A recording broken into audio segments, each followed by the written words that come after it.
बिस्मिल्लाहिर्रहमानिर्रहीम, अस्सलाम वालेकुम, welcome to Naeem Spiritual Academy. अॼु असांजो जेको बायोलॉजी टॉपिक आहे उहो आहे difference between prokaryotic and eukaryotic cell. Previous lectures में असां इन सेल वारे चैप्टर में सेल जो इंट्रोडक्शन, सेल ते जेका डिस्कवरी पेश थी उन जे बारे में बि असां डिस्कस कयोसीं। उनखां बाद में जेका सेल जी थ्योरी हुई, सेल ते जेके कुझु पॉस्टुलेट्स पेश थिया उन्हनि खे बि असां पढ़ियोसीं ऐं उन ते कुझु MCQ सॉल्व कयासीं। अॼु जो जेको टॉपिक आहे उहो असांजो प्रोकैरियोटिक ऐं यूकैरियोटिक सेल, जेके सेल जूं ॿ बेसिक कैटेगरीज़ या ॿ बेसिक टाइप्स आहिनि असांजा। सभ खां पहिरियां जेको प्रोकैरियोटिक लफ़्ज़ आहे, इहो प्रो जो मक़सदु हूंदो आहे फस्ट या वरी फॉल्स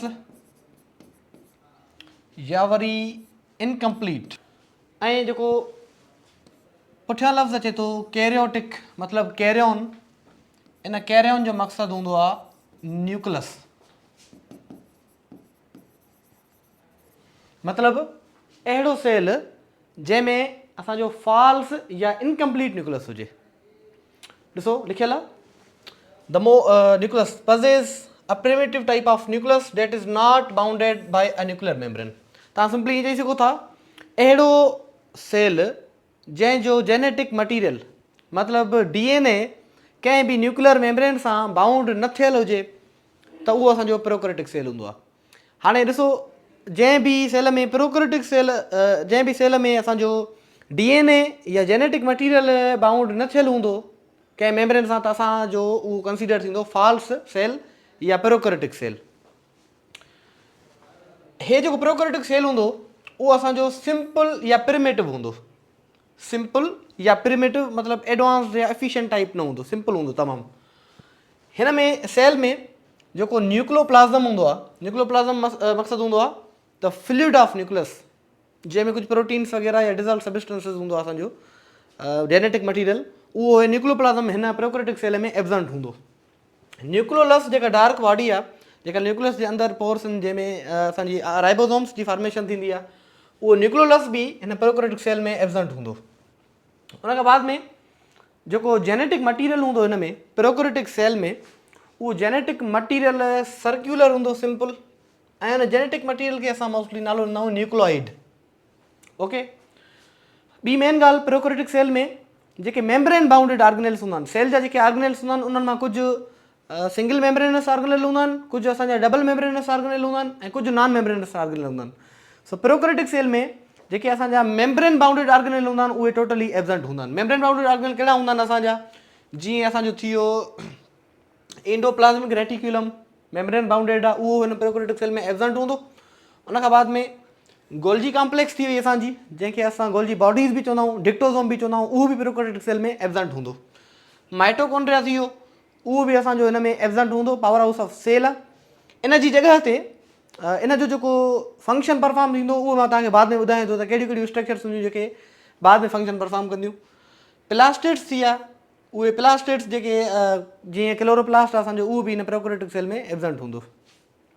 उनखां बाद में जेको असांजो माइटोकॉन्ड्रिया हूंदो आहे, पावर हाउस ऑफ सेल हूंदो आहे, या चऊं असां साइट ऑफ सेल्युलर रेस्पिरेशन, उन जी जॻह ते प्रोकैरियोटिक सेल में मीज़ोसोम हिकिड़ी स्ट्रक्चर मौजूदु हूंदी आहे, जेका छाजो फंक्शन परफॉर्म करे थी आहे, सेल्युलर रेस्पिरेशन जो। रेस्पिरेशन थींदी आहे जंहिंमें असांजो फूड यूटिलाइज़ थी करे, ब्रेक थी करे जेको असांजी एनर्जी जनरेट थींदी आहे ATP, उहो सेल्युलर रेस्पिरेशन वारो जेको प्रोसेस आहे उहो वैसे त माइटोकॉन्ड्रिया जी जो कमु आहे ॿियनि सेल्स में, पर जेको प्रोकैरियोटिक सेल आहे असांजो उन में जेको फंक्शन परफॉर्म करे थो उहो स्ट्रक्चर मीज़ोसोम हूंदी आहे। बाद में असां जेकॾहिं इन प्रोकैरियोटिक सेल खे ॾिसूं त उन में असांखे राइबोसोम्स ॾिसण में नज़र ईंदा आहिनि, जेके राइबोसोम्स मतिलबु प्रोटीन फैक्ट्रीज़। हाणे बेसिकली राइबोसोम्स जा ॿ टाइप्स हूंदा आहिनि, हिकिड़ा राइबोसोम्स हूंदा आहिनि 70S, ॿिया राइबोसोम्स हूंदा आहिनि 80S। हे स्मॉलर हूंदा आहिनि ऐं लार्जर हूंदा आहिनि। प्रोकैरियोटिक सेल में जेके असांखे राइबोसोम्स मिलंदा उहे हूंदा 70S। इहो जेको S आहे, S यूनिट आहे हिननि जो, स्वीडबर्ग साइंटिस्ट हुयो जंहिं हिनखे पंहिंजो नालो ॾिनो, इन करे असां S सां शो कंदा आहियूं। So 70S and 80S are types of ribosomes. Prokaryotic cell में जेके असांखे राइबोसोम मिलंदा उहे 70S मिलंदा। मोस्टली जेके प्रोकैरियोटिक सेल आहिनि उहे स्मॉलर इन साइज़ हूंदा आहिनि, जीअं 1 माइक्रोमीटर टू 10 माइक्रोमीटर, 0.1 खां बि हूंदा आहिनि बेसिकली, पर जेको बुक्स में लिखियलु हूंदो आहे उहो 1 to 10 माइक्रोमीटर। मोस्टली ये यूनिसेल्यूलर हूंदा आहिनि। यूनिसेल्यूलर माना पाण डिस्कस करे चुका आहियूं, organism made up of only one type of cell, only one cell. So इनजी जेका साइज़ आहे उहा रेंज करे थी 1 to 10 माइक्रोमीटर। उन खां बाद में जेको सेल डिवीजन जो प्रोसेस आहे असांजो, माइटासिस ऐं मियासिस, उहो बि हिननि में परफॉर्म न थींदो। Mitosis and meiosis are absent in prokaryotic cell या prokaryotic organisms. They are unicellular, simple हूंदा, तमामु प्रिमेटिव हूंदा। इहे यूनिसेल्यूलर हूंदा, हिकु सेल जा ठहियल हूंदा। हाणे प्रोकैरियोटिक जेको मिसाल आहे, कहिड़ा ऑर्गेनिजम्स आहिनि, असां इन्हनि जो एग्ज़ाम्पल ॾेई सघूं। पंहिंजो फेमस ऑर्गेनिज़म बैक्टीरिया, बैक्टीरिया ऐं साइनोबैक्टीरिया, इहे कंहिंजा मिसाल आहिनि प्रोकैरियोटिक सेल जा। मतिलबु अहिड़ो सेल जंहिंमें DNA या असांजो जेनेटिक मटीरियल या जीनोम कंहिं बि मेम्ब्रेन सां बाउंड न थियल हुजे, या ईअं चई सघो अहिड़ो सेल जंहिंमें न्यूक्लियर मेम्ब्रेन एब्सेंट हुजे। असां ईअं चऊं a cell which lack nuclear membrane, a cell which lack nuclear membrane. त हिन सेल में जेका न्यूक्लियर मेम्ब्रेन हूंदी आहे उहा न हूंदी आहे, एब्सेंट हूंदी आहे, जंहिंजे करे जेको जेनेटिक मटीरियल हूंदो आहे, DNA हूंदो आहे, उहो फ्रीली साइटोप्लाज़म में मौजूदु हूंदो आहे, सर्कुलर हूंदो आहे, जंहिंखे असां न्यूक्लियोइड जो नालो ॾींदा आहियूं, न्यूक्लियोइड। ओके, उन खां बाद में असां जेकॾहिं यूकैरियोटिक सेल जी ॻाल्हि कयूं त प्रोकैरियोटिक जेको हुयो उहो फॉल्स हुयो, इनकम्पलीट हुयो। जेको यू लफ़्ज़ आहे, यू जो मक़सदु हूंदो आहे ट्रू, ट्रू या कंप्लीट। हाणे यूकैरियोटिक सेल उहो सेल हूंदो आहे जंहिंजो जेनेटिक मटीरियल या DNA कंहिं मेम्ब्रेन सां बंदि हुजे, बाउंड थियल हुजे, कंप्लीटली ठहियल हुजे, त असांजो उहो कहिड़ो सेल हूंदो आहे, यूकैरियोटिक सेल हूंदो आहे। ॾिसो लिखियलु अथव, त जेको यूकैरियोटिक सेल आहे उहो एडवांस एंड कॉम्प्लेक्स सेल्स में हूंदो आहे। मतिलबु जेको यूकैरियोटिक सेल आहे उहो एडवांस टाइप जो सेल हूंदो आहे असांजो। उन में जेको न्यूक्लियस हूंदो आहे उहो ट्रूली परफेक्टली हूंदो आहे असांजो, लिखियलु आहे nucleus that is bounded by a nuclear membrane. While पाण प्रोकैरियोटिक सेल में छा ॻाल्हि कयूं पिया, त न्यूक्लियर मेम्ब्रेन इज़ एब्सेंट। हिन में छा आहे, जेको असांजो जेनेटिक मटीरियल आहे उहो कंहिं बि मेम्ब्रेन सां बंदि आहे। सो जेको यूकैरियोटिक सेल आहे उनजो न्यूक्लियस आहे उहो न्यूक्लियर मेम्ब्रेन पॉसेस करे थो। हिन में न्यूक्लियोप्लाज़म ऐं न्यूक्लियस प्रेजेंट हूंदा। उते छा चऊं पिया, छो जो न्यूक्लियस आहे ई एब्सेंट, त उते न्यूक्लियोलस ऐं न्यूक्लियोप्लाज़म जी ॻाल्हि न ठहे पई। हिते जेको आहे न्यूक्लियोप्लाज़म जेको फ्लूइड आहे न्यूक्लियस जो, ऐं न्यूक्लियोलस हिकु डार्क बॉडी आहे, उहा यूकैरियोटिक सेल में प्रेजेंट हूंदी आहे असांजी। जेनेटिक मटीरियल जेको आहे उहो असांजो पर्टिकुलर वे सां न्यूक्लियस में मौजूदु हूंदो, जीअं मां तव्हांखे ॿुधायो।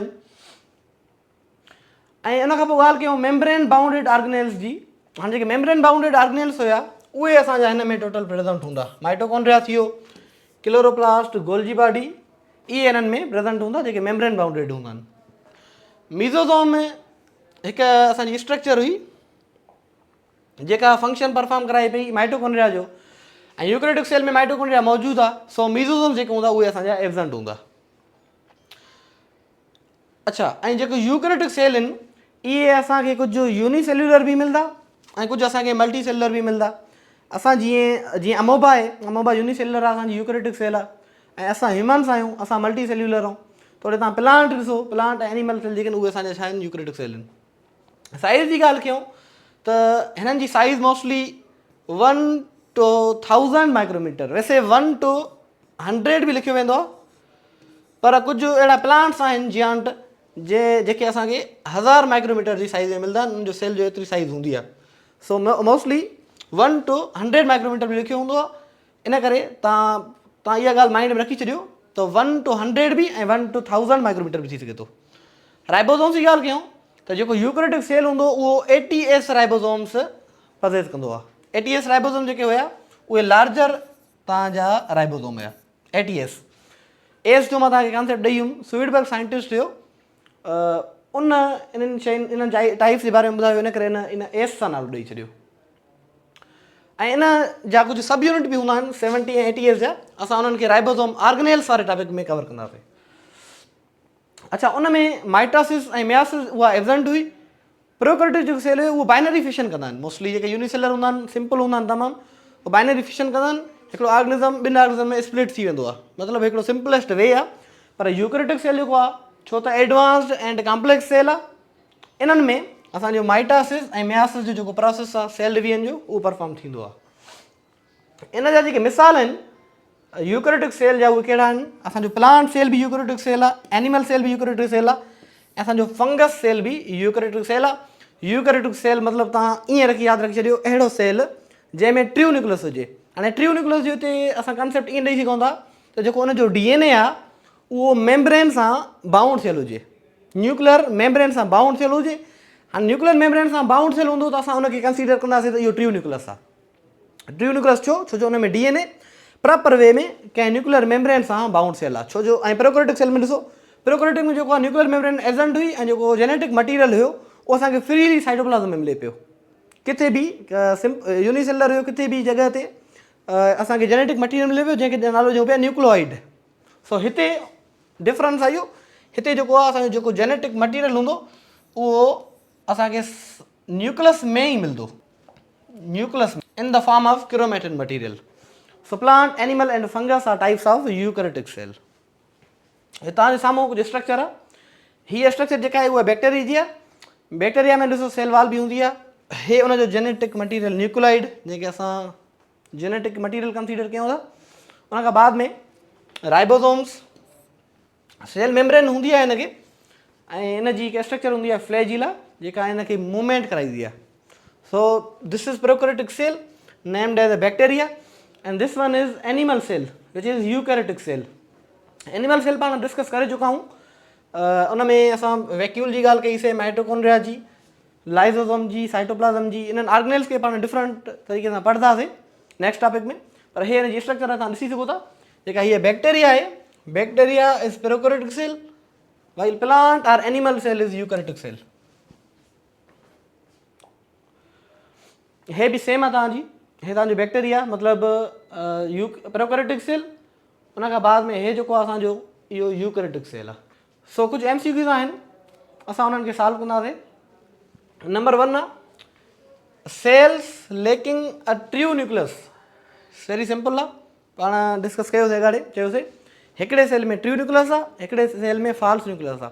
ट्रियो ऐं फॉल्स जो कॉन्सेप्ट ॾेई छॾियोसीं त जंहिंमें जेनेटिक मटीरियल कंहिं मेम्ब्रेन सां बंदि हुजे उहो असांजो ट्रियो न्यूक्लियस आहे, जंहिंमें जेनेटिक मटीरियल कंहिं मेम्ब्रेन सां बंदि न हुजे, ईअं फ्रीली मूव करे साइटोप्लाज़म में, उहो असांजो फॉल्स न्यूक्लियस हूंदो। सो छा चऊं था, सेल्स लेकिंग अ ट्रियो न्यूक्लियस, अहिड़ो सेल जेको ट्रियो न्यूक्लियस लैक करे, ट्रियो न्यूक्लियस न हुजे उन में, उहो कहिड़ो हूंदो आहे? ऑप्शन नंबर ए आहे यूकैरियोटिक, ऑप्शन नंबर बी आहे प्रोकैरियोटिक, सी आहे सोमेटिक सेल, डी आहे जर्म सेल। सो यू जो मक़सदु ई ट्रियो हुयो, प्रो जो मक़सदु हुयो फॉल्स या इनकम्प्लीट। सो अहिड़ो सेल जेको ट्रियो न्यूक्लियस लैक करे, जंहिंमें ट्रियो न्यूक्लियस न हुजे असांजो, उहो प्रोकैरियोटिक सेल हूंदो आहे असांजो। उन खां पोइ असांजो सेकंड नंबर क्वेश्चन आहे which structure is absent in prokaryotic cell. कहिड़ी स्ट्रक्चर प्रोकैरियोटिक सेल में एब्सेंट आहे? नंबर पहिरियों आहे राइबोसोम, बाद में ऑप्शन आहे सेल मेम्ब्रेन, उन खां बाद में माइटोकॉन्ड्रिया, ऐं डी में आहे साइटोप्लाज़म तव्हांजो। राइबोसोम्स पाण डिस्कस कयासीं, राइबोसोम्स तक़रीबन ॿिन्हिनि में ॾिसण में नज़र अचनि पिया। उहे हिकिड़ा सिमिलर हुया, हिकिड़ा लार्जर हुया। जेके प्रोकैरियोटिक में ॾिसण में अचनि पिया उहे हुया 70S, ऐं जेके यूकैरियोटिक में ॾिसण में नज़र अचनि पिया उहे हुया असांजा 80S। त हिन जो मक़सदु आहे राइबोसोम्स त न आहे, इहो ॿिन्हिनि में मौजूदु आहे। सेल मेम्ब्रेन जेका आहे उहा असांजे प्रोकैरियोटिक में बि हूंदी आहे, यूकैरियोटिक में हूंदी आहे, उहा मोस्ट आउटर बाउंड्री हूंदी आहे। प्लांट सेल में त सेल वॉल हूंदी आहे, एनिमल सेल जी जेका मोस्ट आउटर बाउंड्री आहे उहा सेल मेम्ब्रेन आहे, त इन लाइ सेल मेम्ब्रेन बि न आहे। माइटोकॉन्ड्रिया आहे जेको असांजो पावर हाउस ऑफ सेल आहे, जेका ATP मिल आहे, सेल्यूलर रेस्पिरेशन जी साइट आहे, उहा असांखे सिर्फ़ु ऐं सिर्फ़ु यूकैरियोटिक सेल में मिलंदी आहे। प्रोकैरियोटिक सेल में इहा एब्सेंट हूंदी आहे। उन जी जाइ ते हिकिड़ी ॿी स्ट्रक्चर हुई जंहिंखे असां मेसोसोम जो नालो ॾियूं पिया। सो असांजी अहिड़ी स्ट्रक्चर जेका प्रोकैरियोटिक सेल में एब्सेंट आहे उहा माइटोकॉन्ड्रिया आहे। ओके, उन खां बाद में वरी राइबोसोम्स ते तव्हांजो MCQ आहे। राइबोसोम्स जा वरी तव्हांखे मां मिसाल ॿुधायुमि, सॉरी टाइप्स ॿुधायुमि तव्हांखे, हिकिड़ा 70S ऐं ॿिया 80S। हे ऑप्शन तव्हांजो MCQ चए थो ribosomes present in prokaryotic cells. कहिड़ा राइबोसोम्स मौजूदु हूंदा आहिनि प्रोकैरियोटिक सेल में, डिस्कस करे चुकासीं वरी बि। ऑप्शन नंबर ए आहे 60S, 70S, 80S, 90S। हाणे ॾिसो 60S थींदो ई न आहे, 70S थींदो आहे, ॿियो 80S थींदो आहे, ऐं 90S न थींदो आहे। सो प्रोकैरियोटिक में जेके असांखे राइबोसोम जा टाइप्स मिलनि पिया उहे कहिड़ा हुया? 70S हुया।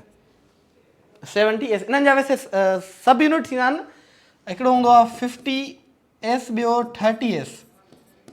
इहे हिननि जा सब यूनिट हूंदा आहिनि। इन्हनि खे असां डिस्कस कंदासीं सेल ऑर्गेनेल्स वारे टॉपिक में, इन्हनि खे कवर कंदासीं। फ़िलहाल सिर्फ़ु तव्हां यादि रखो त हिननि जा 2 टाइप्स हूंदा आहिनि, हिकिड़ा 70S ऐं ॿिया 80S। जेके प्रोकैरियोटिक सेल में असांजा राइबोसोम्स हूंदा आहिनि उहे 70S हूंदा आहिनि। उन खां बाद में अच्छा हितां हिकिड़ी मां तव्हांखे नोट करायां शइ, जेको प्रोकैरियोटिक सेल हुयो, प्रोकैरियोटिक सेल यादि रखी छॾियो, प्रोकैरियोटिक सेल में असांजी हिस्टोन प्रोटीन एब्सेंट हूंदी आहे। जेका हिस्टोन प्रोटीन हुई उहा एब्सेंट हूंदी आहे, हिस्टोन एब्सेंट। पर यूकैरियोटिक सेल में जेका हिस्टोन आहे उहा प्रेजेंट हूंदी। हिस्टोन उहा प्रोटीन हूंदी आहे जेका सेल में क्रोमोसोम जी फॉर्मेशन कराईंदी आहे। जेकॾहिं असां सेल जे इनसाइड न्यूक्लियस में क्रोमेटिन मटीरियल ॾिसूं त जेको क्रोमोसोम हूंदो आहे उन में DNA सां गॾु जेका प्रोटीन लिंक थियल हूंदी आहे उहा असांजी हिस्टोन प्रोटीन हूंदी आहे। ऐं उहा जेका हिस्टोन प्रोटीन आहे उहा यूकैरियोटिक सेल में हूंदी आहे, प्रोकैरियोटिक सेल में एब्सेंट हूंदी आहे। इहा तव्हांखे पॉइंट यादि रखणी आहे। So the DNA of eukaryotic cells is associated with option number A enzymes, option number B histone protein, C lipids, D carbohydrates. Histone protein is correct. ऐं हिस्टोन प्रोटीन प्रोकैरियोटिक सेल में absent हूंदी। MCQ number 5 आहे तव्हांजो, which of the following is absent in prokaryotic cell? A cytoplasm, B plasma membrane, C nuclear membrane and D ribosomes. A cytoplasm जेको आहे, cytoplasm असांखे ॿिन्हिनि में मिले पियो, प्रोकैरियोटिक सेल में बि हुयो, यूकैरियोटिक सेल में बि हुयो।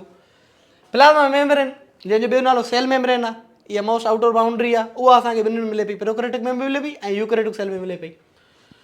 न्यूक्लियर मेम्ब्रेन, न्यूक्लियर मेम्ब्रेन जेका आहे उहा सिर्फ़ु असांखे यूकैरियोटिक सेल में मिलंदी आहे। छो जो अॻाड़े मां इन ते वरी डिस्कस कयो तव्हां सां, चऊं पिया त अहिड़ो सेल जेको न्यूक्लियर मेम्ब्रेन पज़ेस करे, मतिलबु न्यूक्लियस जी मेम्ब्रेन पज़ेस करे, उहो असांजो ट्रू न्यूक्लियस हूंदो। त ट्रू न्यूक्लियस जेको हुयो उहो असांजो यूकैरियोटिक हुयो। ऐं अहिड़ो सेल जेको लेक करे न्यूक्लियर मेम्ब्रेन, उहो असांजो फॉल्स जेको आहे उहो सेल हुयो। त हाणे छा चवंदा, which of the following is absent in prokaryotic cell? कहिड़ी स्ट्रक्चर प्रोकैरियोटिक सेल में एब्सेंट हूंदी आहे? उहा ऑब्वियसली असांजी न्यूक्लियर मेम्ब्रेन हूंदी आहे। छो जो उहो फॉल्स न्यूक्लियस आहे, फॉल्स सेल आहे, उन में फॉल्स न्यूक्लियस आहे। फॉल्स न्यूक्लियस छो चवंदा? छो जो न्यूक्लियर मेम्ब्रेन कान्हेसि। न्यूक्लियर मेम्ब्रेन कान्हेसि त उन जो मक़सदु आहे त जेका उनजी DNA आहे उहा कंहिं मेम्ब्रेन सां बाउंड न आहे, साइटोप्लाज्म में मौजूदु आहे। राइबोसोम्स ॿिन्हिनि में मौजूदु आहिनि, 70S में बि आहिनि ऐं उन में असांजे प्रोकैरियोटिक सेल में बि आहिनि जेके 70S आहे, ऐं यूकैरियोटिक सेल में बि आहिनि जेके असांजे 80S आहे। सो न्यूक्लियर मेम्ब्रेन जेको आहे करेक्ट ऑप्शन आहे। तव्हांजो MCQ 6 आहे, which of the following combination is correct for prokaryotic cell? Linear DNA plus histone protein, circular DNA plus no histone protein, circular DNA plus histone protein, linear DNA plus membrane bounded nucleus. हिन में जो correct option आहे उहो तव्हांजो B आहे। Prokaryotic cell में जेका DNA हूंदी आहे असांजी सर्कुलर हूंदी आहे, जेके असां न्यूक्लियोइड जो नालो हूंदा आहियूं, जेका बैक्टीरिया में मौजूदु हुई। प्लस में उन में हिस्टोन प्रोटीन न हूंदी आहे, हिस्टोन प्रोटीन असांजी यूकैरियोटिक सेल में हुई। So option number B is correct.